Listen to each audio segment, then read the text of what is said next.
Hello, it's Friday, July 26th, and must be time for another legislative update from your North Carolina Medical Society. Yes, it is the end of July. And we're still here. We're still here. Had a busy week this week, activity inside the building and outside of the building. So we'll start with the outside of the building. Many of you have probably read reports based on the press release from Tuesday that this treasurer has reopened the state health plan contracts. The offering is back out for everyone to consider. You're going to have a week. It opens today, stays open all next week, and then closes the next Monday. And the difference that we hear that has changed, we still haven't seen the details about this, but the difference we hear is around the definition of rural. That rural definition has changed. This would mainly be affecting the health systems, and it would increase the percentage offered for both inpatient and outpatient for those new systems that are qualifying, not new systems, those systems that are qualifying under the new definition. Right. And important to note that all the details of this are actually coming out today. So that's why we can't provide you more information at this very moment on what that looks like. But we'll be sure to get that information out to our membership so that you're aware of all the details. That's right. So the portal link is going to be reopened that you had before. We'll be sure to get that out in an email, but you should also be receiving that directly from the state health plan, and you can go through and you can see the new percentages. And like we said, depending on whether you are qualified as a rural provider or not, the offer could be exactly what you've received before. So there might not be a change, but it is our understanding that this is reopened for everybody. Right.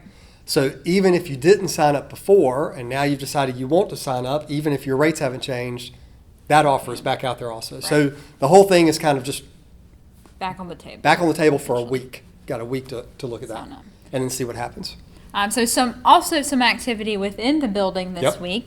So we mentioned to you that the North Carolina Medical Board bill we thought would move through, and it did. So it's actually sitting on the governor's desk right now and may be signed by the end of today.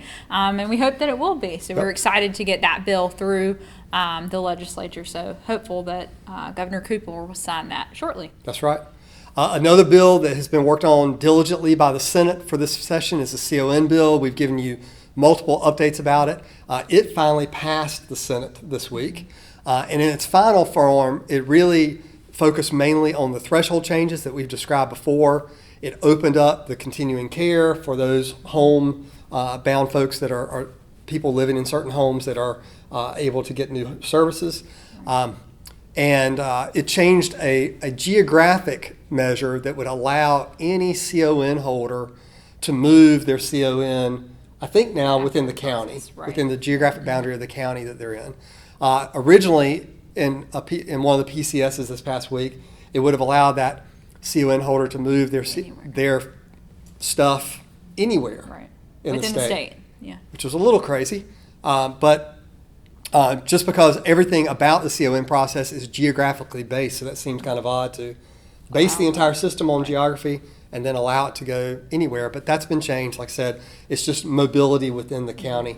The bill actually had two amendments on the floor. So if you want more details and want to know exactly what the bill looks like now, our blog is a great place for you to read to see what all the bill entails now. Because like you said, it's gone through, I think, 12 or so changes now, different versions. Right. So. And realize this still has a long way to go, right? This is just now getting over to the House. The House has historically not been the place where a lot of CON change has been suggested or made. So not sure really what that's going to look like in the end. Right. Yeah. Another bill that moved forward this week is House Bill 961, which is actually the Senate's version of the stopgap bill. So that's actually also sitting on the governor's desk. So to be determined if he signs or vetoes that piece of legislation as well. And as a reminder, that is so we can still continue to draw down our federal dollars to have matching state dollars. So that tons of programs, not just healthcare related programs, can continue to operate. Right. We are very happy that the House and the Senate both, in their stopgap measures, included the suicide prevention funding. That's something that the Medical Society has been a strong advocate for over the years. But even with the federal drawdown language of this very narrow bill that the Senate has come up with, there's still a lot of stuff out there for GME funding, for the AHEX, for the Brody School of Medicine transformation, because we would like to create more homegrown physicians.